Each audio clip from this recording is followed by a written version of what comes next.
viewers, welcome once again to the CIDC Media Channel Chat Show. As you're aware that in the series of very interesting interviews which we are hosting continuously to give you a lot of insights about the situation, overall situation of the industry during this tough time of COVID-19. And in the series of interviews, today we have a very, very powerful and a very interesting topic to discuss with you. And the topic is women in COVID and post-COVID. My name is Praveen Tiwari. I'm General Manager at Construction Industry Development Council, and I'm your host for this interview. And the expert I'll be interviewing today her name is Sanja. Sanja is Executive Director, Foreign Investors Council, Sarajevo, Bosnia, and also Chair of Women Empowerment Committee at IFTDO. It's great to have you, Sanja, with us today on this chat show. Thank you. It's great to be here. As we have mentioned to our viewers that this is going to be a very, very impactful, powerful, and a very interesting topic. While the economic and social impacts on all are severe, do you think they are more for the women? Well, the fact is that many companies, men, women, everybody is now struggling to cope with new circumstances, especially those economic circumstances. And even as several government restrictions are lifted.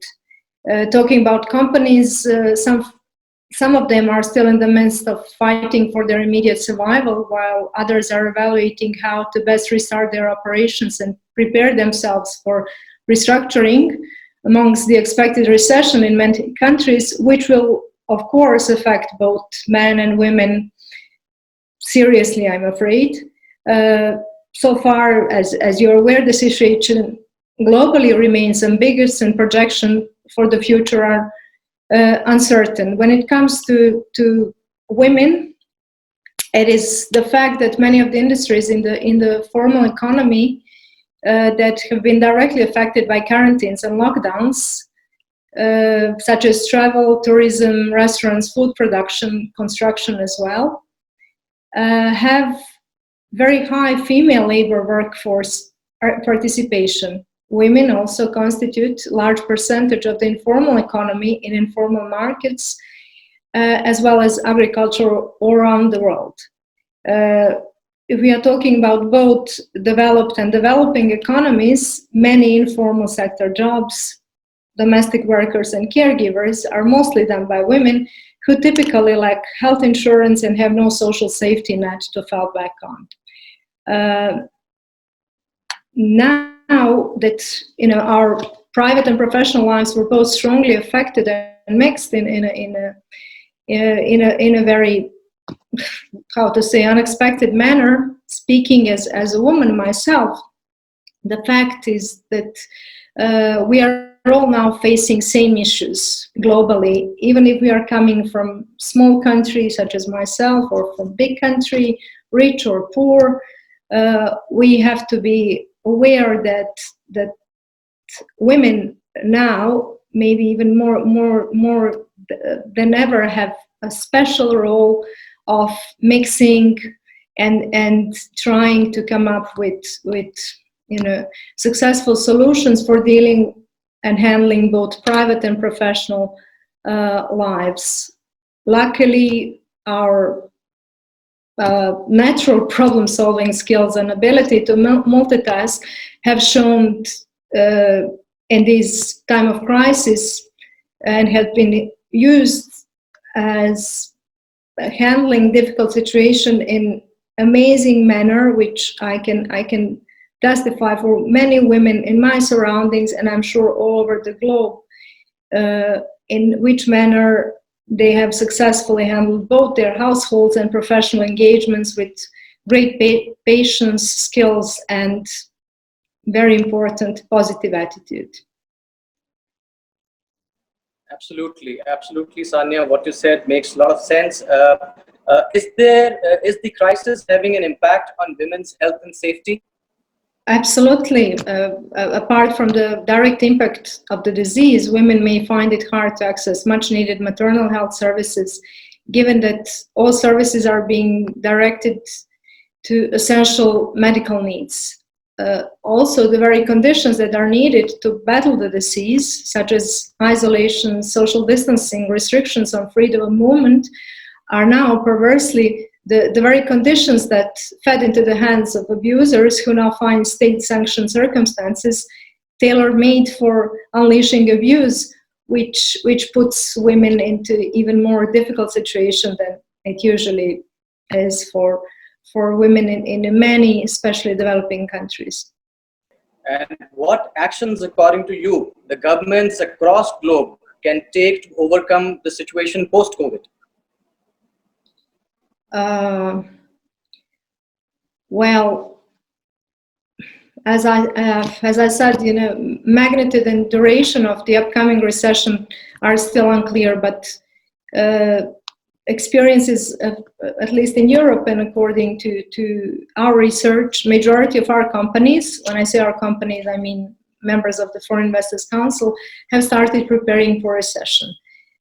Scenario planning will be critical to navigate in the next 6 to 12 months.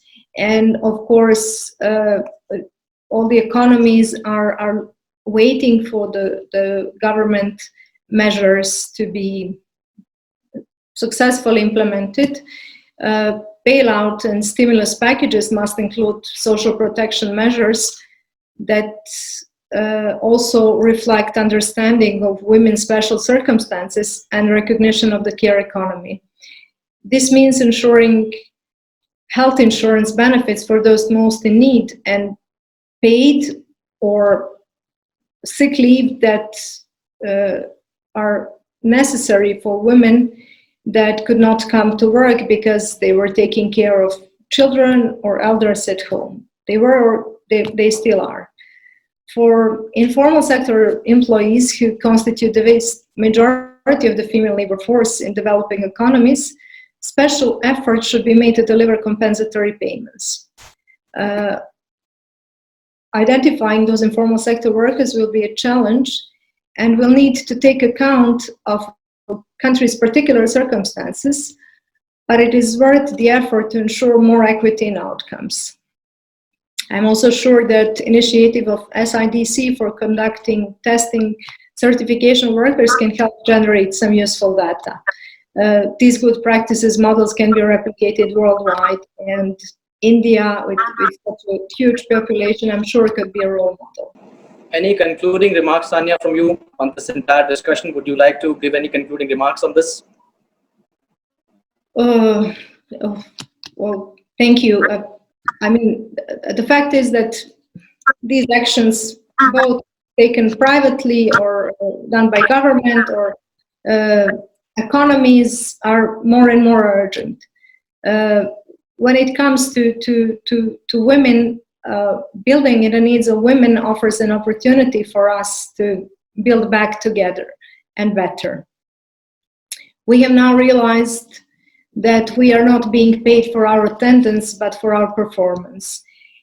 And we are all now in our different roles, both privately and professionally, focused on coming up with new solutions, new strategies, and development of our working and living process. And that's a 24-hour job now. This situation requires development of skills that any true leader and manager should possess. And those are courage, endurance, and assertiveness. We have to be aware to which extent we have developed and improved those skills in the previous period during the COVID crisis, as we have all been given a highly demanding test in crisis management now.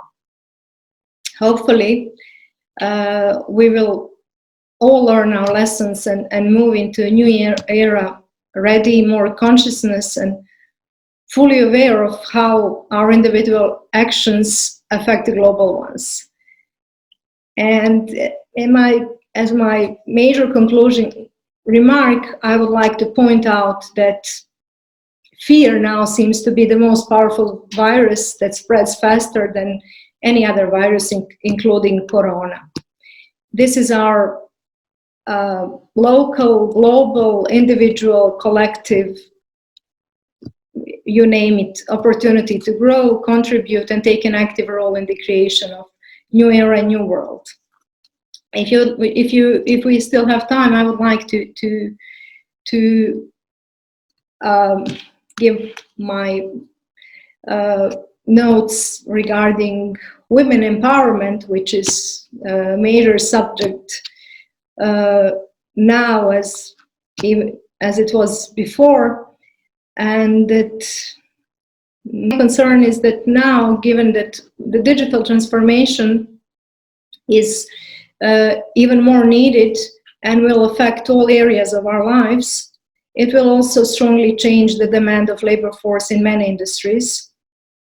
And what I would like to emphasize and to kind of send a note to especially women to be aware that very soon we might be competing on the market with way younger generation, meaning with our sons and daughters. And talking about competing and competition, I will put the accent here on women again. Besides new challenges global labor market is facing in majority of the countries, women are still facing the challenge of competing with men and not being treated equal in both private and corporate world.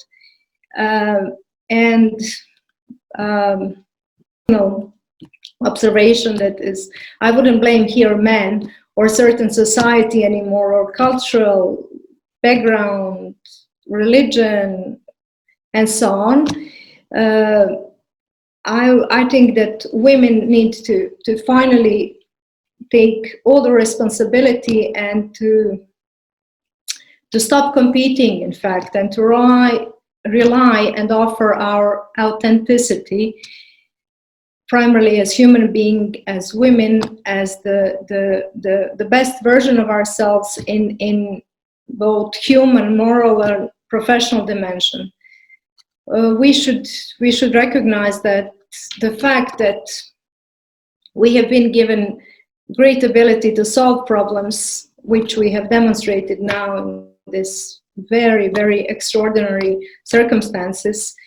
So our ability to solve problems in a very easy and simple manner, successfully dealing and taking care of the essentials in the matters of urgency, has been demonstrated and proven again now. And we have to recognize it to ourselves as well. And it is then and only then that we will be able to profit and compete and make a change. Thank you. It's a very loud and clear message which you just shared, Sanja, very impactful. And I would say, what better tribute to our shared humanity than to implement policy actions that build a more equal world. And on that note, I really thank you so much for your time and those insights which you've shared for our viewers. I'm sure definitely our viewers are going to definitely benefit from whatever information you've shared today. Thank you very much, Sanja. Thank you very much, and keep safe, and all my love goes to India. Thank you. And for our viewers, once again, we brought in this piece of information from Bosnia, Sarajevo.